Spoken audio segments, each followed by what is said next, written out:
ओम शांती। शरीराला चालवणारी शरीर को चलाने वाली मैं दिव्य शक्ति प्राणेश्वर परमपिता के सामने बैठी हूँ। प्राणेश्वर शिव बाबा मुझे आत्मा को पढ़ाने के लिए स्वयं सत्व प्रधान बनाने के लिए आए हैं। तो मैं एकाग्र होके मैं आत्मा मन बुद्धि का भी राजा बाबा से सद्गति का सद्बुद्धि का विश्व के लिए और स्वयं के लिए मुक्ति जीवन मुक्ति का वर्षा लेने के लिए बाबा से एकाग्र होके ज्ञान का अमृत पान करती हूँ। तो अपने भ्रुकुटी के आसन पर आ जाइए, एकाग्र हो जाइए। मन बुद्धि का राजा मन बुद्धि एकाग्र होके बाबा को रिस्पेक्टफुली गुरु बन के आया भगवान, जिसको सारी दुनिया ढूंढ रही है। वो मुझे पढ़ाने के लिए आया है। वहाँ रे मेरा भाग्य वहाँ। बाबा आज मुरली में कहते हैं, आज की मुरली है 23 सितंबर 2022 मधुबन से।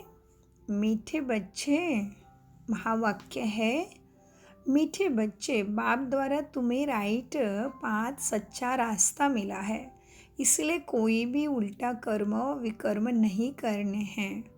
प्रश्न, इस समय मनुष्य जो भी संकल्प करते हैं विकल्प ही बनते हैं। क्यों? उत्तर, क्योंकि बुद्धि में राइट और रॉन्ग ही समझ नहीं। माया ने बुद्धि का ताला लगा दिया है। जब तक बाप ना आए सत्य पहचान दे, तब तक हर संकल्प विकल्प ही होता है। माया के राज्य में भला भगवान को याद करने का संकल्प करते तो है, परंतु उसको यथार्थ पहचान नहीं होने के कारण क्या कहते बाबा, उसकी यथार्थ पहचान नहीं होती है, इसलिए वह भी कुछ भी करे तो रॉन्ग ही हो जाता है। कैसे रॉन्ग हो जाता है? एक तो देवी देवता को याद करेंगे, फिर बोलेंगे हे भगवान तेरा तुझको अर्पण।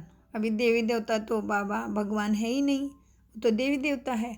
फिर शिव को भी याद करेंगे तो क्या करेंगे? शिव बाबा को भी याद करेंगे तो शंकर समझ के याद करेंगे। तो क्या हुआ? बाबा क्या स्वयं की ठीक से पहचान नहीं होने से क्या हुआ? जो भी करते रॉन्ग ही हो जाता है। ये सब समझने की बहुत महीन बातें हैं। गीत चला है, ओम नमः शिवाय, ओम शांति। मीठे मीठे बच्चों ने गीत सुना। गीत का अर्थ यथार्थ बुद्धि में आया। जो गीत गाते हैं उसका अर्थ नहीं जानते। तुम प्रैक्टिकल में अर्थ जानते हो, पुरुषार्थ भी करते हो बाप द्वारा, क्योंकि अब सम्मुख सहायक है ना। बाप सहायक बैठा है, सामने बैठा है, तो सहायक बनते तब है सब भारी। सहायक कब बनते बाबा? ऊपर से कब आते मेरे लिए? जब यहाँ पे बहुत आत्माओं की भीड़ हो जाती है और सब दुखी पुकारते यहाँ आ जाते हैं, तभी। तुम बच्चे जानते हो गुप्त रीति बाप सहायक है, सब मनुष्य मात्र का सहायक है। बल्कि जो भी इस पुरानी दुनिया में है, अनेक प्रकार की योनियाँ भी हैं, अनेक प्रकार के जानवर हैं। सतयुग में कोई अशुद्ध चीज़ होती ही नहीं। यह ड्रामा बना हुआ है। साहूकार के पास मकान फर्नीचर आदि ज़रूर ऊंचे होंगे ना। गरीब के पास क्या होगा, यह तुम समझते हो ना। अभी भी पुरानी दुनिया रावण राज्य है। जो जीव जंतु नाग बलाए सब नुकसान ही करने वाले हैं। जैसे तुम मनुष्य तमोप्रधान, इनकी सामग्री भी तमोप्रधान। भले यहाँ कितना भी बड़े बड़े 40 मंजिल के मकान बनाते हैं, फिर भी स्वर्ग के आगे कुछ भी नहीं। यह अब बनते हैं विनाश के लिए। क्या कहा बाबा ने? कितने भी बड़े मकान बना लो, लेकिन सब है विनाश के लिए। तुम बच्चे जानते हो बाबा आया हुआ है। पहले नंबर में बाबा आत्मा और परमात्मा का भेद समझाते हैं। क्या भेद समझाया? कि आत्मा जन्म मरण में आती है, परमात्मा जन्म मरण में नहीं आता। आत्मा परमात्मा का आत्मा परमात्मा में लीन नहीं होती, आत्मा आत्मा है, परमात्मा उसका पिता है। कितना सारी बातें हैं ना, बाबा ने फ़र्क समझाया है, कितने सारे भेद है ना। फिर बाबा कहते मनुष्य तो आत्मा को और न परमात्मा को जानते। तुम बच्चों ने जान लिया है आत्मा और परमात्मा का रूप क्या है। मंदिरों में पूजा करते हैं, देखो बनारस में बड़ा लिंग रखा है, उनकी सब पूजा करते हैं। क्या रखा है बनारस में? शिवलिंग रखा है।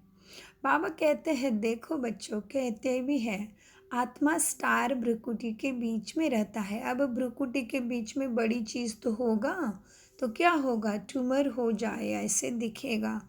ये समझने की बात है, परमात्मा भी स्टार है, कोई कुछ बड़ा नहीं है। तुम भूल जाते हो, जब शिव बाबा को याद करते हो तो बुद्धि में आना चाहिए ना कि बाबा भी स्टार है, उनमें सारा ज्ञान है, वह सत्य है, चैतन्य है बाबा, उनमें ही बुद्धि भी है। बाबा में बुद्धि है, ज्ञान का सागर है ना बाबा। मन अलग चीज़ है, बाबा कहते हैं मन अलग चीज़ है, बुद्धि अलग है। मन को तूफान आते हैं, सतयुग में कोई तूफान आदि नहीं है। यहाँ संकल्प विकल्प चलते हैं। इस समय तो भी मनुष्य संकल्प उठाते हैं, कुछ भी संकल्प उठावे जो भी वो विकल्प ही बनता है। इन बातों को अच्छी रीति समझना है। वह हो गया सहज बात। सुखधाम शांति धाम को याद करो, फिर सुखधाम। फिर क्या होता है? बाबा कहते ये सूक्ष्म समझानी दी जाती है आत्मा। क्या करो? बाबा कहते सुखधाम और शांति धाम को याद करो। और फिर यहाँ पे क्या किया जाता है? तुम्हें सूक्ष्म समझानी दी जाती है। क्यों? क्योंकि आत्मा जो इतनी सूक्ष्म है, चैतन्य है, आत्मा जब गर्भ में प्रवेश करती है तभी ही चुरपुर होती है। यूँ तो 5 तत्वों में भी कुछ चैतन्यता है, तब तो बढ़ते हैं ना, परंतु उनमें मन बुद्धि नहीं है। उन चीज़ों में संकल्प आदि की बात नहीं। गर्भ में पिंड बढ़ता है, जैसे झाड़ बढ़ता है वैसे पिंड बढ़ता है, उसमें ज्ञान नहीं। ज्ञान भक्ति मनुष्य के लिए है, भक्ति आत्मा करती है और ज्ञान भी आत्मा लेती है। आत्मा में मन बुद्धि है, पहले मन है, अच्छा बुरा संकल्प आता है, फिर सोचती है क्या करूँ, करूँ क्या नहीं करूँ। जब तक बाप नहीं आते हैं तब तक जो संकल्प करती है आत्मा, वो विकल्प ही बनता है। भले भगवान को याद करते हैं, परंतु राइट है व रॉन्ग है यह भी नहीं समझते हैं। ब्रह्मा तो भगवान है नहीं। मनुष्य को संकल्प उठता है कि भगवान को याद करे। बुद्धि कहती है, क्या कहती बुद्धि? यह राइट है, परंतु बुद्धि का ताला तो बंद है, क्योंकि माया का राज्य है ना। भक्ति जो करते हैं वो रॉन्ग ही करते हैं। कृष्ण की भक्ति करते हैं, पहचान तो कुछ भी नहीं है। जो कुछ करते हैं अनराइटियस। अब बाप द्वारा बुद्धि को अक्ल मिली है, रॉन्ग काम करने लिए मना है, कर्मेंद्रिय से विकर्म करना मना है। बुद्धि कहती है ईश्वर सर्वव्यापी नहीं है। अब बुद्धि को राइट पथ मिला है, तुमको हर बात की सही समझ मिली है। आगे जो कुछ करते थे वो रॉन्ग ही करते थे, भक्ति में अनराइटियस करते थे। शिव की भक्ति करते हैं, बड़ा लिंग बनाते हैं, परंतु इतना बड़ा शिवलिंग थोड़ी ही है। अब तुम्हारी बुद्धि का ताला ही खुला है, जब तब समझते हो अब सब अनराइटियस है ही झूठी दुनिया। सतयुग है सच्ची दुनिया, उसकी स्थापना किसने की? ट्रुथ एक बाप को ही कहा जाता है। वह जो सुनाते हैं वह सच बोलते हैं, सच का स्थापन करते हैं। इसलिए तो बाबा को सत्यम शिवम सुंदरम भी कहते हैं ना। तो बाबा क्या कहते हैं? जो भी करते हैं बच्चे, क्या करते हैं? कहते तो सब कुछ सच। बाबा जो बताते वो सच है, बाकी सब बच्चे झूठ ही वो होता है जो भी करते हैं। बाबा जब आके सच समझाता है तभी बाबा कहते हैं मैं जब तुम्हें मिलता हूँ तभी सब कुछ तुम्हारा ठीक होने लगता है, आत्मा शुद्ध सत्व प्रधान बनती है। बाबा कहते हैं देखो बच्चों, अब सच बोलते हैं, सचखंड स्थापन करते हैं बाबा। यह डिटेल्स की बातें बड़ी महीन बातें हैं, कोई भी यह समझ नहीं सके, बहुत महिमा महीनता में जाना पड़ता है। हाँ, बाबा कहते हैं आत्मा परमात्मा को समझ और सब कुछ धारणा करने के लिए बहुत महीनता में जाना पड़ता है। बाप कहते हैं धारणा नहीं होती है तो बाप और सर्विस को याद करो, सुखधाम को भूल जा। सुखधाम को भूल के चलेगा क्या? दुखधाम को भूल जाओ। सुखधाम को भूलेंगे तो पढ़ाई याद नहीं रहेगी ना, क्योंकि लक्ष्य ही भूल गए तो पढ़ाई का महत्व ही खत्म हो जाएगा। हमारा लक्ष्य क्या है? पढ़ाई का, सुखधाम में जाना और अभी भी सुखधाम का अनुभव यहाँ संगम युग में भी करना, क्योंकि अभी जो बाबा का साथ है वो फिर किसी भी युग में हमें नहीं मिलना है। तो बाबा कहते बच्चों, मनुष्य नया मकान बनाते हैं तो बुद्धियोग पुराने से निकाल नए में लग जाता है ना। समझ जाते हैं कि पुराना तो ख़त्म होना है, फिर यह बेहद की बात है। देह से जो कुछ है सब छोड़ना है। यह देह भी तो वापस नहीं जाना, आत्मा ही तो बाप के पास जाना है ना। बाप कहते मुझे याद करो, मैं जो हूँ जैसा हूँ, तुम्हारे आत्मा में भी कैसा पाठ भरा हुआ है। 84 जन्मों का पाठ है ना। आत्मा कितनी छोटी है, 84 जन्मों का पाठ तो इम्पॉसिबल हो जाए। अभी तुम्हारी बुद्धि का ताला बाप ने खोला है तो समझते हैं सब रॉन्ग है। इतनी छोटी सी आत्मा में 84 जन्मों का पाठ है। बाप राइट बातें बताते हैं, बाप बच्चों से ही बात करते हैं, नॉलेजफुल है ना बाप, तो ज्ञान का सागर तो बाप है। बाबा कहते दुनिया वालों को बताएंगे 84 जन्मों का पाठ आत्मा में भरा है तो उनको क्या लगेगा? झूठ लगेगा। लेकिन अभी तुम्हारे बुद्धि के ताले तो बाबा कहते खोल दिया है मैंने। और कल भी बाबा ने कहा कि बच्चों मैं तुम्हें खास समझाता हूँ और दुनिया को आम। तो जो खास है उनको तो सब कुछ समझ में आएगा ही ना। तो समझ के फिर समझदार बन के बाबा जिसके लिए आया है उससे वो उतना वर्षा पूरा लेना ही है। तो दृढ़ता की शक्ति को धारण करना है और मुरली को भी धारण करना है और मुरलीधर बनना है ना। तो बाबा कहते मीठे बच्चों देखो, बाप बच्चों से ही बात करते हैं, नॉलेजफुल है ना। कहते हैं यह ICS पढ़ा हुआ है, आत्मा ही पढ़ती है ऑर्गन्स द्वारा। बहुत धनवान बड़ा आदमी बनते फिर भी रोग बीमारी तो है ना। ऐसे नहीं कि बड़े आदमी की आयु बहुत बड़ी होती है। बड़े आदमी जितना पाप करते उतना गरीब नहीं करते हैं। इस दुनिया में तो पाप ही पाप है। यह है ही पापी आत्माओं की दुनिया, हर बात में पाप करते हैं। अब देखो ब्राह्मण खिलाते हैं, हाँ पितृ समझ के ब्राह्मण को खिलाते हैं। यह भी पतित को ही खिलाया ना। पतित को खिलाने से कोई पुण्य थोड़ी होता है। ये सब पितृ श्राद्ध का पितरों, ये 15 दिन पितरों का श्राद्ध डालते हैं ना। भारत में बड़ी घर घर में परंपरा है, जितने भी हर घर से निकल गई ये आत्मा शरीर छोड़ के उनको याद करके पितरों श्राद्ध भी डालते हैं। तो बाबा ने कल भी समझाया था भोग की रस्म रिवाज, तो आज भी बाबा उसी को याद दिलाते कि फिर क्या करते हैं, पितृ खिला के क्या फ़ायदा, क्यों नहीं फ़ायदा। देखो आगे बाबा समझाते देखो। अब ब्राह्मणों को खिलाते हैं, यह भी पतित को ही खिलाते हैं ना। पतित को खिलाने से कोई पुण्य थोड़ी होगा। अभी तुम रियलिटी में पावन बनते हो। सन्यासी पावन बनता है, परंतु वह कोई पावन दुनिया में तो जाने वाले नहीं हैं। फिर भी पुनर्जन्म तो पतित दुनिया में ही लेंगे ना। तुम थोड़ी पतित दुनिया में जन्म लेंगे। वह समझते हैं कि दुनिया अर्जुन बहुत बड़ी है। तो बाबा कहते तब तक विनाश हो, तब जब तक पुनर्जन्म ही लेना पड़ेगा ना। यहाँ से छूट तो नहीं सकते कोई। तुम्हारा यह अंतिम जन्म है, तुम जानते हो। हम पवित्र दुनिया में जाने वाले हैं।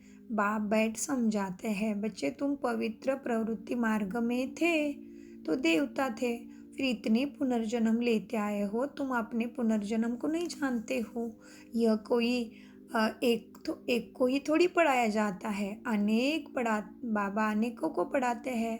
ब्राह्मण बच्चों से बात करते हैं। शूद्र इन बातों को समझेंगे नहीं। पहले 7 रोज समझा कर ब्राह्मण बनाओ, फिर बाबा की मुरली समझाओ। जो समझे हम शिववंशी ब्रह्मा कुमार कुमारियाँ हैं। इस पढ़ाई से तुम नई दुनिया के मालिक बनते हो। यह है ब्रह्मा मुख वंशावली। अगर यह मुरली हमारी कोई 7 दिन का राजयोग कोर्स न करते हुए सुन रहा है तो हमारी आपको बहुत हाथ जोड़ के विनती है कि ये मुरली समझने के लिए और सद्गति पाने के लिए आपको प्रथम स्वयं के आपके आसपास के किसी भी ब्रह्मा कुमारी सेंटर में जाके 7 दिन का राजयोगा कोर्स करिए। विना मूल्य रहता है, तभी आपको ये मुरली समझ में आएगी और सुनने का आपको फ़ायदा भी होगा।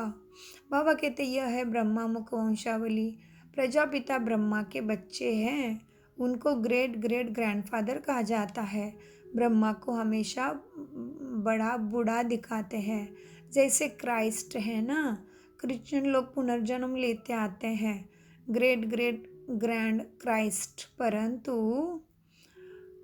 वह शिव बाबा तो निराकार है, उनको तो सिर्फ फादर कहेंगे। वह है निराकार, उनको गॉड फादर कहते हैं। उनको कोई फादर नहीं, गुरु भी नहीं, क्योंकि वह सद्गुरु है। तब वो गुरु लोग कौन हैं? वो जिस्मानी यात्रा करते हैं, हम रूहानी यात्रा करते हैं। यह कोई मरते हैं कहेंगे स्वर्ग पधारा, यह तो झूठ बोला ना, फिर भी यही है। कोई कहते हैं फलाना ज्योति ज्योत समाया।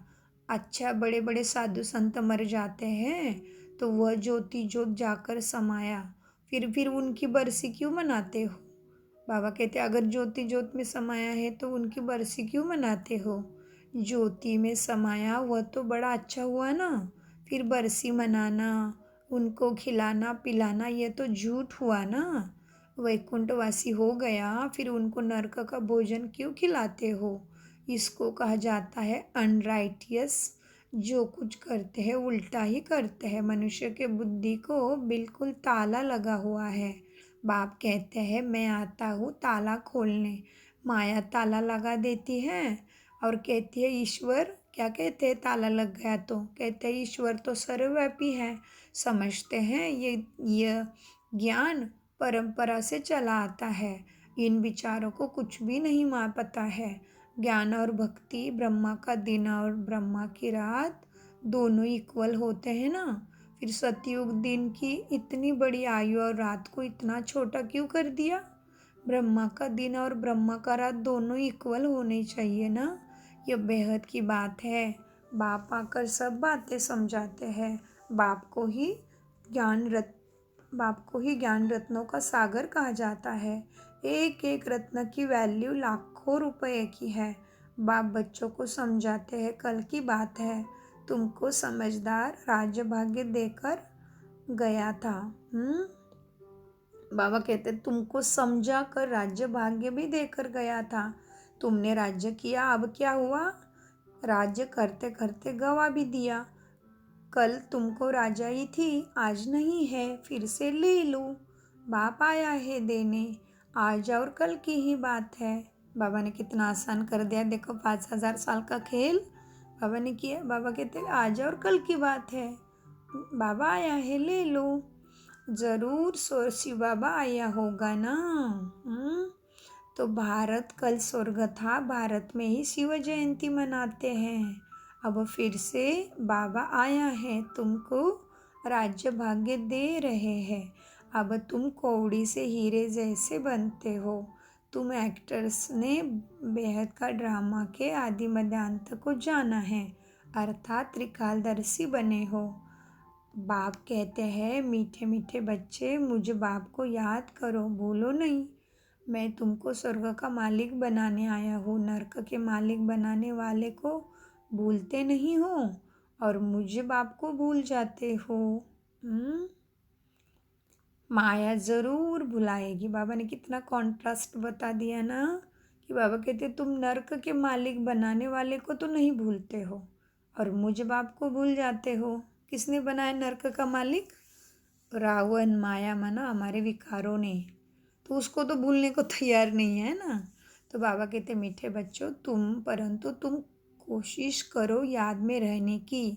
आत्मा को बाप ज्ञान देते हैं, आत्मा का काम है बाप से वर्षा लेना, देहाभिमान छोड़ना है। तुम बच्चों को पुरुषार्थ कराने वाला एक बाप है।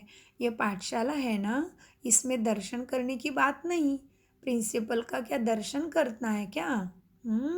और स्कूल में भी टीचर का जाते हैं तो क्या दर्शन करके हो जाएगा क्या? नहीं, बाबा कहते बच्चों ये राजयोग की पाठशाला है, आकर समझो। पहले पहले समझानी देनी है एक बाप की, तब आगे बढ़ना है, तब तक आगे बढ़ना ही नहीं है।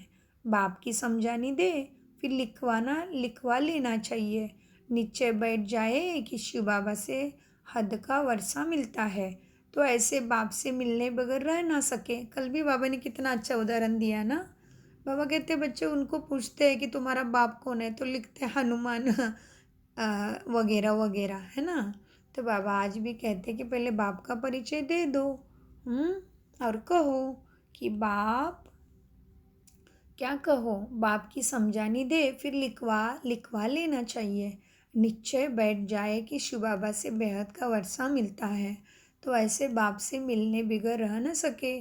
त्रिमूर्ति शिव कहा जाता है, ब्रह्मा विष्णु शंकर को रचने वाला शिव।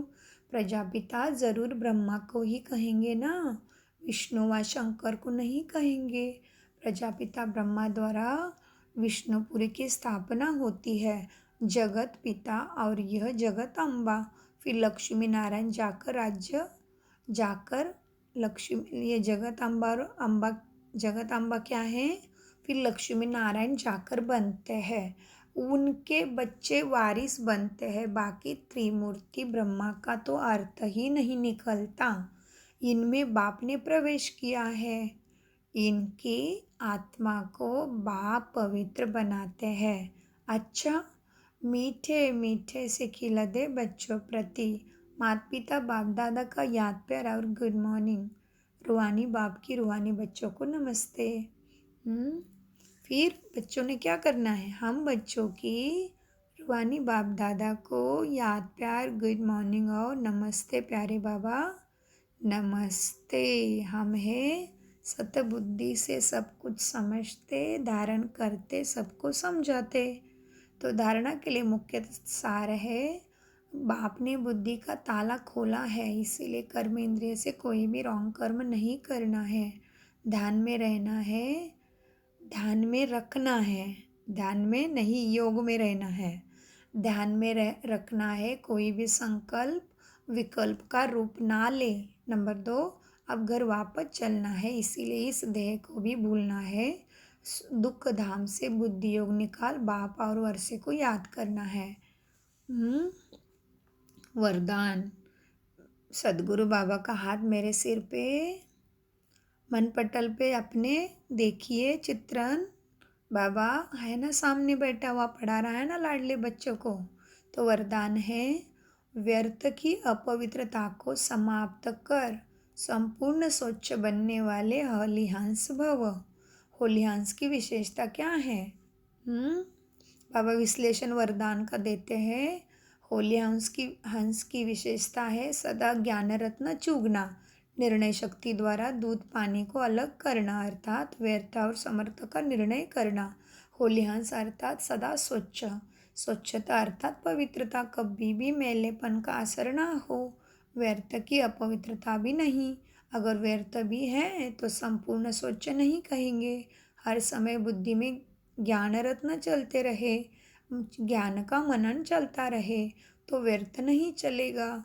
इसको कहा जाता है रत्न चुगना।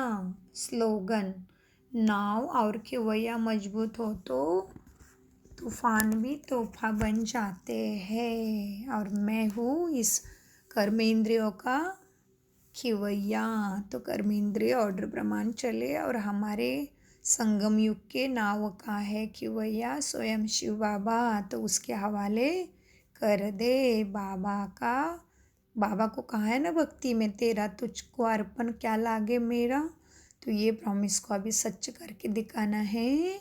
तो क्या हो जाएगा, कुछ भी हो जाए लेकिन हमारे लिए सारी परिस्थितियाँ तोहफा बन जाती है। नाव और केवैया मजबूत हो तो तूफान भी तोहफा बन जाए, आज का स्लोगन है ना। ओम शांति। मीठे प्यारे बाप दादा का अनगिनत पदम गुना शुक्रिया, शुक्रिया प्यारे बाबा, शुक्रिया। कम बोलो, मीठा बोलो, सोच समझ कर तोल कर बोलो। शुक्रिया फरिश्तों। ओम शांति शांति शांति।